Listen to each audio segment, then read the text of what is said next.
चली गई वो आखिरी तारीख भी जो नरेश मीणा के लिए दी गई थी। अब आगे क्या? अब आगे वही है जो साफ साफ पहले भी दिखाई दे रहा था कि ये सिर्फ उस बड़े भूचाल को, उस बड़े आंदोलन को टालने की एक कोशिश भर थी कि 1 महीने का समय दे दिया जाए, विधानसभा पूरी हो जाए और उसके घेराव को जिस तरीके से करने के लिए नरेश मीणा के परिवार सहित पूरे मीणा और गुर्जर समाज लामबंद हो चुके थे, उसको थामने की एक कवायद थी। अब ऊपर से नरेश मीणा के पिता और किरोड़ी लाल मीणा के बीच में जो विवाद सामने आया है, उसको लेकर तरह तरह के सवाल उठते हुए नजर आ रहे हैं। राजनीतिक गलियारों में एक अलग ही सुगबुगाहट है। क्या है वो, बताएंगे आपको सब कुछ डिटेल में इस वीडियो में, इसलिए बने रहेगा आखिर तक हमारे साथ। नमस्कार, मैं हूं चेतना शर्मा। आप देखना शुरू कर चुके हैं संवाद भारत का भारत के लिए, और इस मुद्दे पर बातचीत करने के लिए मेरे साथ मौजूद हैं हमारे editor in chief Varun Bansali ji. Varun sir, जिस तरीके से हम देखते आ रहे हैं 3 महीने से भी ज्यादा का वक्त, 4 महीने होने को आ गए हैं, नरेश मीणा जेल में बंद है। 31 मार्च आखिरी तारीख थी। सरकार ने जो समझौता किया था नरेश मीणा के परिवार और समाज के साथ, उसकी वो भी निकल चुकी हैं और अब फिर से वही गुस्सा, वही रोष सबके सामने आना शुरू हो गया है। अब किरोड़ी लाल मीणा शुरू में तो समरावता गांव के लिए स्टैंड लेते हुए दिखाई दे रहे थे, लेकिन अचानक ऐसा क्या हुआ कि नरेश मीणा के पिता किरोड़ी लाल मीणा पर अलग ही इल्जाम लगाते हुए नजर आ रहे हैं। उन्होंने साफ साफ शब्दों में ये तक कह दिया कि कभी किरोड़ी लाल मीणा ने दिल से तो चाहा ही नहीं है कि नरेश मीणा बाहर आ जाए। क्या कहते हैं आप? देखिए, ठंडा हो जाएगा जोश और फीका पड़ जाएगा रोष, और इसी तरह से ऐसे टालम टोल होगी कि सारी की सारी राजनीति या सारी की सारी रणनीति धरी की धरी रह जाएगी। इसी पैटर्न पर काम हुआ, और संवाद चैनल ये पहले ही बता चुका था कि 31 मार्च सिर्फ एक लॉलीपॉप है, और उस लॉलीपॉप के बेसिस पर जोश को ठंडा करने की कोशिश है, और वही हुआ। अब आप समझिए, सरकार ने जो आश्वासन दिया उसके पीछे रणनीति और राजनीति क्या थी। उसके पीछे सीधी सीधी रणनीति और राजनीति ये थी कि इस क्षेत्र में जो नरेश मीणा एक उभरते हुए नेता बन रहे थे, उनको लोगों का समर्थन मिल रहा था, उस समर्थन को पूरी तरह से खत्म करना था। क्योंकि लोग 1 बार आ जाएंगे, 2 बार आ जाएंगे, 3 बार आ जाएंगे, क्या चौथी, पांचवी, छठी बार भी उसी तादाद में आएंगे? इसके चांसेस उन्हें कम लगते थे। विधानसभा के चलते हुए आंदोलन होगा तो नरेश मीणा बहुत बुरी तरह से छा जाएंगे, बहुत जबरदस्त उनका बोलबाला हो जाएगा। इसके लिए एक लॉलीपॉप दी गई, और लॉलीपॉप से उसको कहीं ना कहीं जोश को ठंडा किया गया, खत्म किया गया, और फिर 31 मार्च भी निकल गई, और आगे भी कई तारीखें और निकल जाएगी। इससे एक तरह से तो सरकार ने रणनीति अपनी अपनाई और उस पर काम किया। तो सरकार की तो मैं कहीं पर भी इसमें गलती नहीं मानता, क्योंकि हर राजनेता अपनी राजनीति करता है, और राजनीति में आगे जाने के लिए साम दाम दंड और भेद सब नीतियों को अपनाता है। लेकिन अगर यहाँ पर किसी की गलती है तो वो उन लोगों की है जो इस आंदोलन को लीड कर रहे थे। क्या आप पूरी तरह से लिखित में लेकर काम नहीं कर सकते थे? अगर कोई आश्वासन पे मानना भी था तो, और अव्वल तो आश्वासन पे मानना ही क्यों था जब आपके लिए पूरी जनता खड़ी होने को तैयार थी। चलती विधानसभा में, जो कि बजट सत्र बहुत ही इंपॉर्टेंट होता है, वहां से लोग दूर दूर से आने को तैयार थे। जब समर्थकों में रोष नरेश मीणा का तो था ही, लेकिन उससे पहले किरोड़ी लाल मीणा के साथ जो गलत हुआ वो भी रोष उसमें शामिल था जी। वो सब दिखाने का वक्त जब था तो फिर क्यों पीछे हटे? और कहीं ना कहीं जो मतभेद, जैसा कि अभी तो पूरी तस्वीर एक साथ दिखाई दे रही है, किरोड़ी लाल मीणा, भजन लाल भी साथ दिखाई दे रहे हैं, लेकिन ये उस वक्त की बात है जब किरोड़ी लाल मीणा भी इस मामले पर पूरा पूरा अपना फोकस बनाए हुए थे। समरावता भी गए थे, वो नरेश मीणा से जेल में मिलने भी गए थे। किरोड़ी लाल मीणा आज कह रहे हैं कि भाई मैं कुछ और कर रहा था और पीछे से नरेश मीणा के पिताजी जाकर मुख्यमंत्री से मिल लिए, मेरी बात को रखा ही नहीं। दूसरी तरफ पिताजी कह रहे हैं कि हमने अकेले ने थोड़ी ना किया, पूरे समाज ने जो डिसाइड किया वही हमने किया, और किरोड़ी लाल मीणा कोई खास मदद कर भी नहीं रहे थे हमारी। तो ये जो दो बातें आ रही है, ये दो बातें दरअसल मीणा समाज में ही दो फाड़ डाल रही है, और कहीं ना कहीं आप समझिए डिवाइड एंड रूल ही रणनीति थी। वो आके सारे समर्थक सरकार पे बरसे, इससे अच्छा वो दो भागों में बट जाएं, वो उस तरह से आंदोलन कभी कर ही ना पाए, नरेश मीणा कभी बड़ा नेता बन ही ना पाए, नरेश मीणा के ऊपर ठप्पा लग जाए कि कांग्रेस में चला नहीं, निर्दलीय चला नहीं, बीजेपी सरकार का विरोध तक नहीं कर पाया, तो क्या करेगा। और इस तरह से लगातार सारे मामलों में एक साथ जेल में बढ़ाते रहे उनका टेन्योर, वकीलों को सरकारी वकीलों को इस तरीके से दलीलें पेश करने दें कि ये सब हो जाए। तो ये सब तो रणनीति थी, लेकिन उनकी क्या रणनीति थी जो नरेश को सपोर्ट कर रहे थे? क्या प्रहलाद गुंजल की रणनीति थी जो उसका नेतृत्व कर रहे थे? क्यों नहीं कुछ हुआ ग्राउंड पर, ये समझने वाली बात है।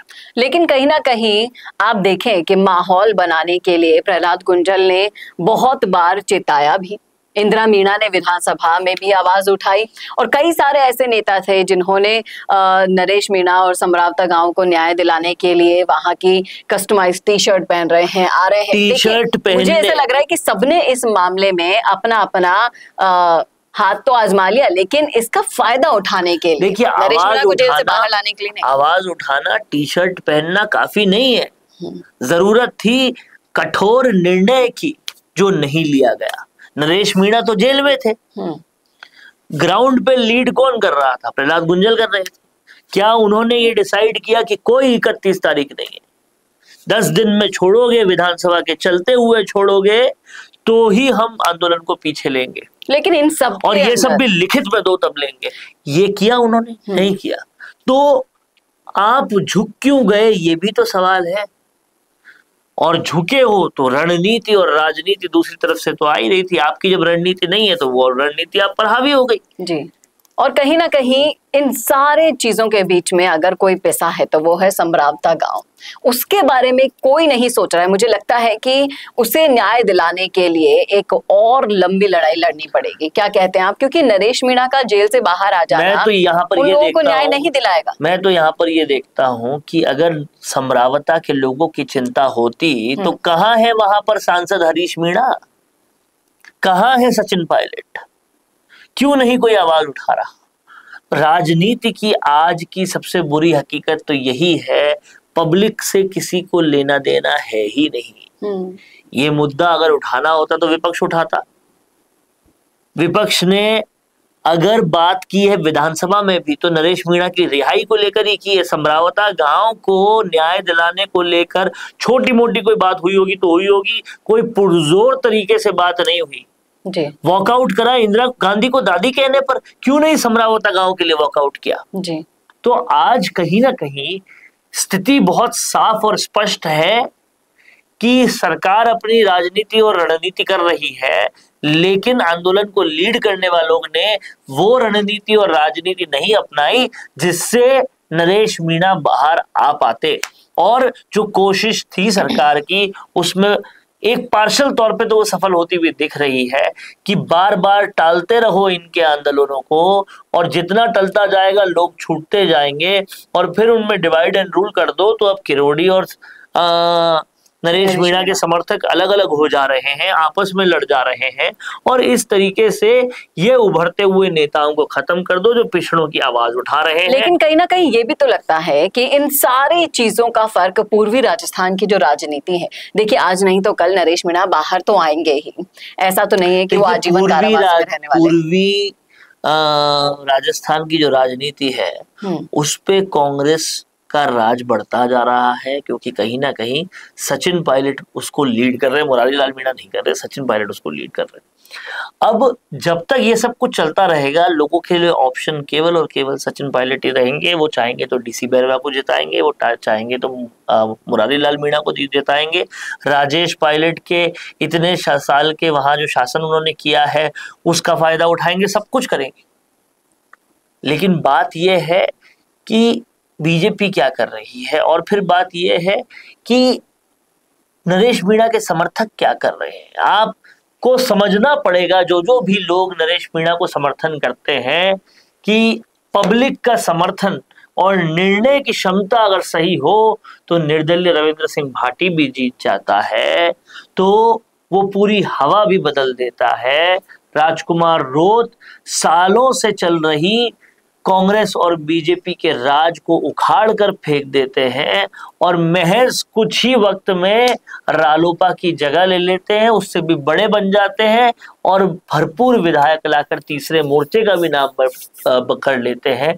लेकिन अगर इस तरीके से निर्णय नहीं लिया जाएगा, और इस निर्णय की ही बात सोशल मीडिया पर लोग कर रहे हैं। उनका कहना है कि समय रहते ही किरोड़ी लाल मीणा, प्रहलाद गुंजल एक सामाजिक एकता को निभाते हुए साथ में रहते हैं, आंदोलन करते, तो कोई भी ऐसा व्यक्ति नहीं होता कि इस आंदोलन को रोकने की आंदोलन होता तो सही, अगर होता तो हनुमान बेनीवाल भी शायद आ जाते, होता तो शायद राजकुमार रोत भी सपोर्ट कर देते, पर वो आंदोलन हुआ ही तो नहीं।